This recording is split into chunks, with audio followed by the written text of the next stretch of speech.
My dear friends, the gospel text comes from the gospel according to St. Matthew, chapter 20, from verse 1 to 16a. And this is where Jesus compares the kingdom of heaven to a landowner who engaged laborers to work in his vineyard at the different hours of the day. Per the text, we are told the first group was employed at 6 o'clock in the morning, the second group at 9, the third group at 12 noon, the fourth group at 3, and then the last group at 5.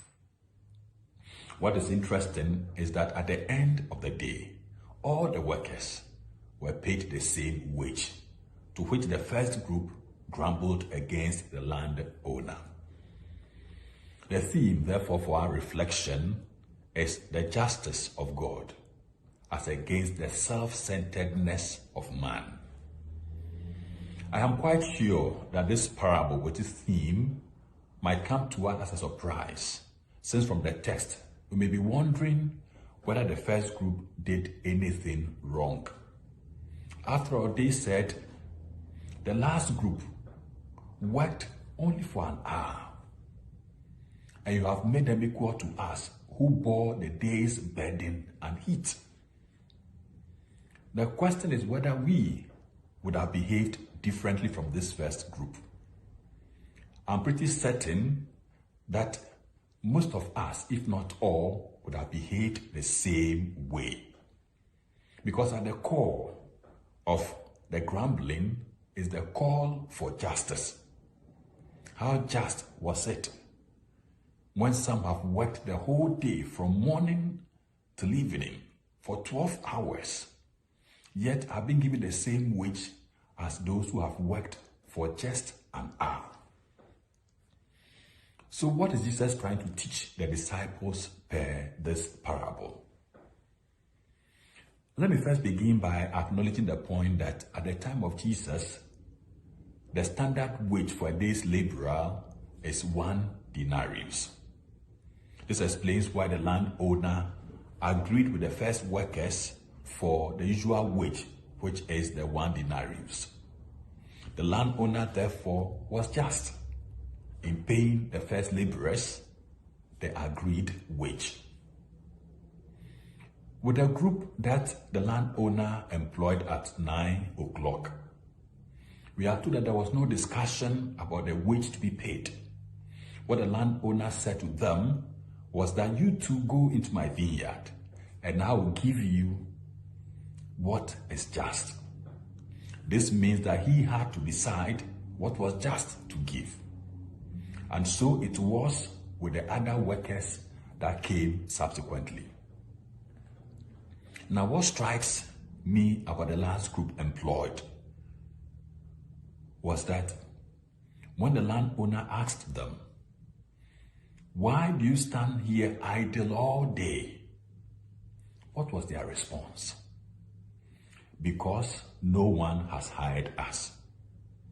The point here is that they were out to find work, but unfortunately found none.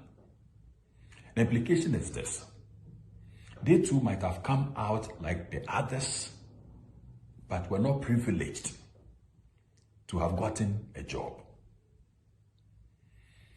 Now, how would they feed their families? They could have given up in the hope of finding a job that day, but yet we are told they stayed on till that time, the 11th hour, when it was 5 o'clock. My dear friends, at times in life, some give up too quickly. After some efforts have been made without success, we give up. The truth is that there is blessing for those who still wait and hope. And that is why the last group that did not give up the search for a job, but stayed on in the hope of getting one, at the 11th hour found one. So one can therefore imagine the joy in their hearts when finally those words came, "You too go into my vineyard." This is the reward for waiting in hope.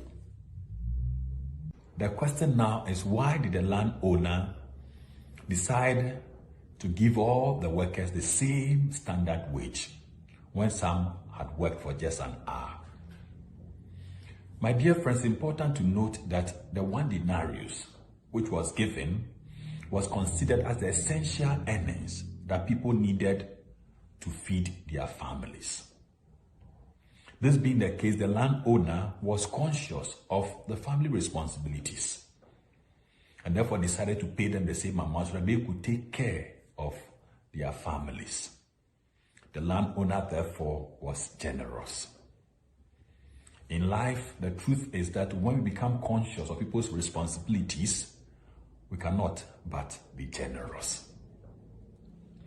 However, the complaint by the first group should reveal to us two very important things. The first one is that even though the landowner was just to them, they failed to recognize and to appreciate the generosity of the landowner, which aims at feeding the families of the last group.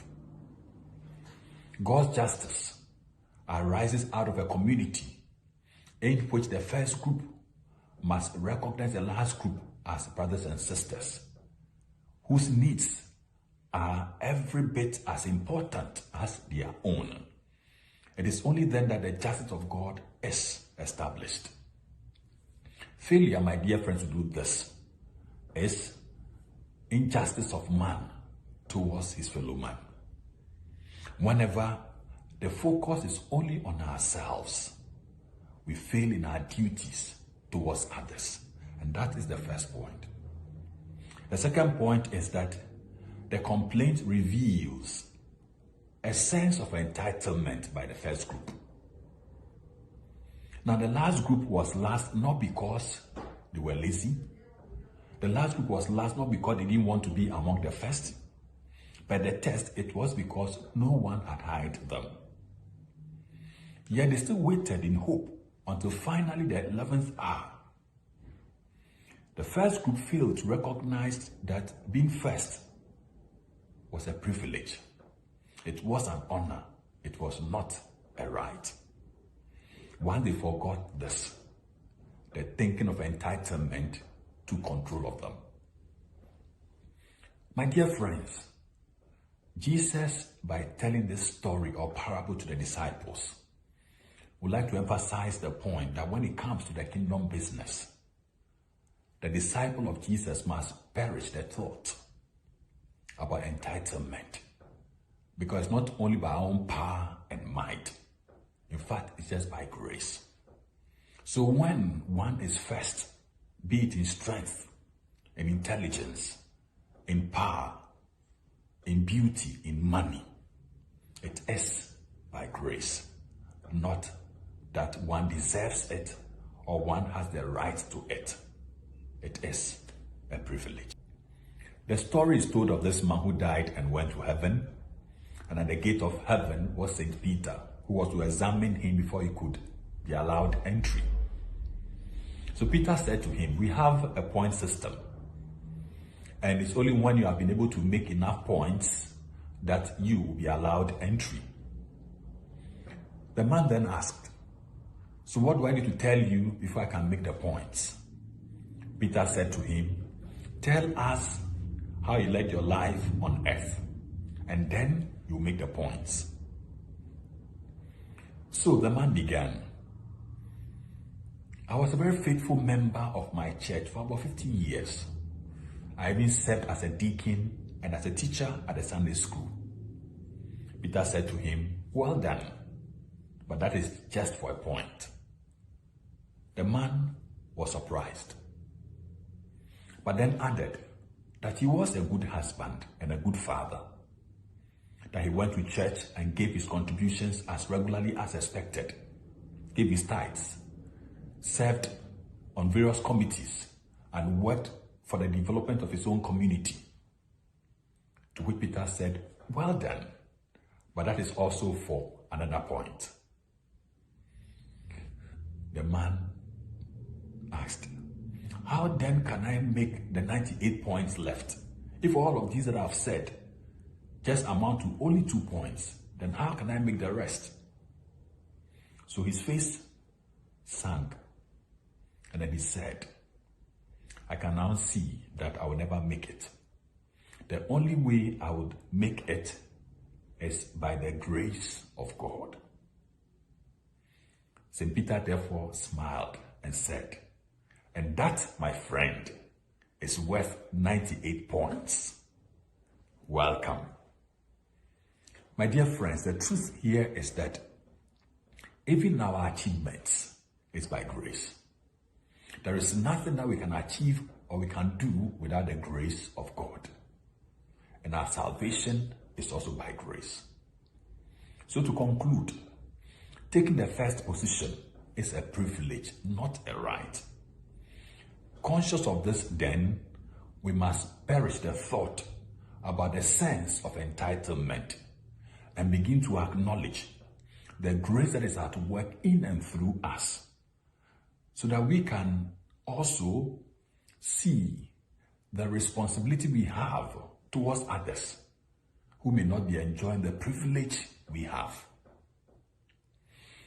And then for those who may not be privileged enough to be among the first group, they must not give up. They must not give up on waiting. As long as they live in hope, they shall not be disappointed. That even at the 11th hour, God can still make a way, as he did in the parable.